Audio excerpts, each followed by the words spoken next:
Shalom, pessoal. A paz do Senhor, tudo bem com vocês? Hoje nós vamos estudar um pouco a respeito de oração. A Bíblia nos ensina que existem vários tipos de oração. Mas a oração que nós vamos estudar agora, ela está lá no Evangelho do Senhor Jesus, segundo Mateus, no capítulo 6. A partir do versículo 5, o Senhor Jesus começa falando assim: E, quando orardes, não sereis como os hipócritas, porque gostam de orar em pé nas sinagogas e nos cantos das praças para serem vistos dos homens. Em verdade vos digo que eles já receberam a recompensa. Então, o Senhor Jesus ele indica que há uma recompensa para a oração. Entretanto, a oração feita com a intenção de ostentação é uma oração que ele classifica como uma oração hipócrita.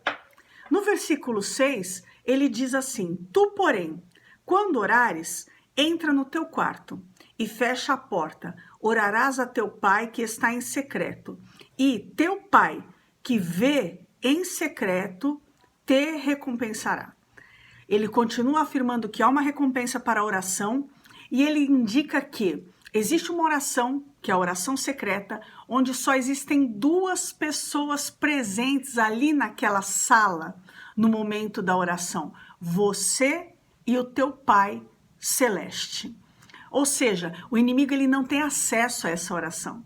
Nessa oração você pode derramar o conteúdo do seu coração. É uma oração segura, é uma oração que você pode falar com Deus de forma íntima, sem ter o conteúdo do teu coração exposto ou usado de uma forma incorreta, digamos assim, se o diabo pudesse ouvir a nossa oração, né?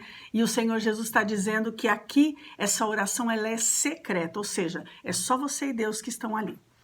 Em seguida, no versículo 9, ele fala assim: portanto, vós orareis assim. E ele começa a ensinar. Antes de falar sobre esse versículo 9, eu quero te lembrar a respeito de um texto que está em Lucas capítulo 11, versículo 1, que diz que os discípulos do Senhor Jesus se aproximaram dele e pediram para ele os ensinar a orar. Eu acho tão bonito esse versículo, porque os discípulos, até aquele momento, já tinham visto o Senhor Jesus operar diversos milagres. Eles tinham visto o Senhor Jesus curar o cego, eles tinham visto o Senhor Jesus ressuscitar morto, eles tinham visto o Senhor Jesus fazer o milagre da multiplicação, mas o que mais os impressionou foi a oração, como ele orava. Primeiro, Jesus orava, e orava bastante. Depois, a oração dele era impressionante, a ponto dos discípulos chegarem para ele e pedir: ensina a gente a orar como você ora. E aí, ele começa aqui no capítulo 9, no versículo 9. Portanto, vós orareis assim: Pai Nosso. Nessa oração que ele está ensinando, ele não está ensinando uma oração mecânica que deve ser repetida. Ele está apresentando, de fato, um ensino do que você deve saber a respeito de oração. Por exemplo, quando ele começa dizendo Pai, o que ele está ensinando? Você tem um pai, você não está sozinho, você não está abandonado no mundo, você tem alguém que cuida de você, você tem alguém que é por você, que te acompanha, você tem um pai que é bom. Lembra dos atributos exclusivos de Deus que a gente estudou na semana passada? O teu pai é bom, o teu pai é todo-poderoso, o teu pai é generoso, o teu pai tem todo o poder. É o pai que dá coisas boas, é o pai que vê, ele te escuta, ele estende as mãos dele para te abençoar. O nosso Deus, ele é classificado como bom quando o Senhor Jesus diz assim: vós que sois maus, sabei dar boas dádivas aos vossos filhos.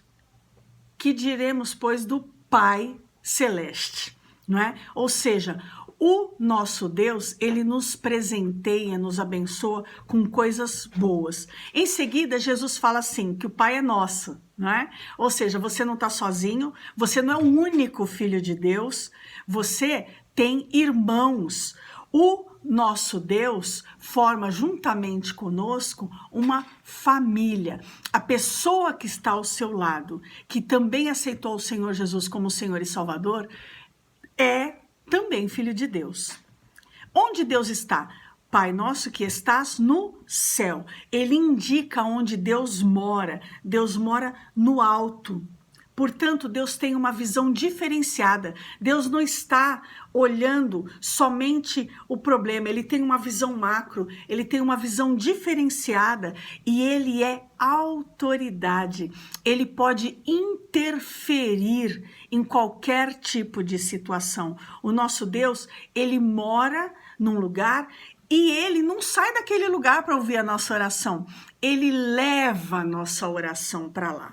Portanto, quando nós oramos, nós somos elevados à casa de Deus no céu, que é algo muito bonito, porque aqui nesse plano terreno, nós vivemos os estresses do cotidiano, as situações que se apresentam no dia a dia e que deixam a cabeça da gente quente muitas vezes. Você vai perder a oportunidade de sair desse lugar e ir até a presença de Deus, nesse lugar diferenciado, que o Senhor Jesus também chama de lugar secreto.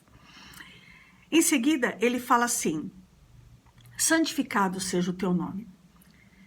Santificado significa adorado, significa separado das coisas vis, separado das coisas terrenas, separado das coisas que não têm valor, separado daquilo que é impuro. Adorado seja o teu nome. E eu entendo que o Senhor Jesus está falando sobre o segundo mandamento, porque ele diz assim: adore o nome de Deus e não a imagem de Deus. Santificado seja o teu nome, não a tua imagem. Porque Deus é espírito e como espírito, ele é invisível. Venha o teu reino. O que significa isso? Venha o teu governo, venha governar sobre a minha vida, venha governar sobre a nossa vida, que o Senhor seja a autoridade que comanda, que organiza, que ordena a minha vida, que bota a minha vida em ordem. Faça-se a tua vontade. A Bíblia fala a respeito da vontade de Deus. A vontade de Deus, ela se aplica ao longo das gerações. Deus tem um objetivo. E um dos objetivos da vontade de Deus é que nenhum pereça. Por isso é que ele nos levanta como evangelistas, por exemplo. Ide por todo mundo e pregai. Essa é a vontade de Deus. Assim como há para cada geração propósitos. A vontade de Deus tem propósito, segundo a palavra que ele ordenou. E lembre-se, a palavra de Deus não volta para ele vazia. Quando você diz assim: faça-se a tua vontade, você está dizendo para Deus que seja da sua maneira, que seja do seu jeito e não do meu jeito. O meu jeito é imperfeito, mas o seu jeito é perfeito. E eu creio e concordo com isso. Muito bem, depois ele diz assim: assim na terra como no céu. No céu todos obedecem a Deus. Esse texto está falando sobre obediência. Assim como te obedecem no céu, eu quero te obedecer aqui. O pão nosso de cada dia. Lá no Evangelho do Senhor Jesus segundo João, o Senhor Jesus ele se apresenta 7 vezes como Deus eu sou. Ele fala: eu sou o bom pastor, eu sou a ressurreição, eu sou o caminho, eu sou a videira. A primeira vez que ele fala eu sou, no Evangelho de João, ele diz assim: eu sou o pão da vida. O Senhor Jesus é o alimento, ele é o pão que desceu do céu, ele é o maná. Jesus nos alimenta, Jesus é a provisão. É ele quem, através de sua palavra, nos fortalece, modifica e transforma a nossa vida. Tudo aquilo que é alimentado, cresce. Tanto coisas boas quanto coisas más. E tudo aquilo que não é alimentado, morre. O Senhor Jesus, ele tem vida eterna para nós e ele nos alimenta com ele próprio, com o conhecimento dele, com a sabedoria dele, com o cuidado dele, com a provisão dele. Ele é a nossa provisão. Em seguida, ele fala assim, quando é que eu quero receber esse pão nosso? É para o dia de hoje. Hoje é o dia mais importante da sua vida. Hoje é o dia mais importante das nossas vidas. Eu tenho aprendido o seguinte, quando uma pessoa está muito focada no passado, ela está pendendo, né? Ela está vivendo uma tendência a se tornar uma pessoa depressiva. Quando uma pessoa é muito focada no futuro, ela tem uma tendência de se tornar uma pessoa ansiosa.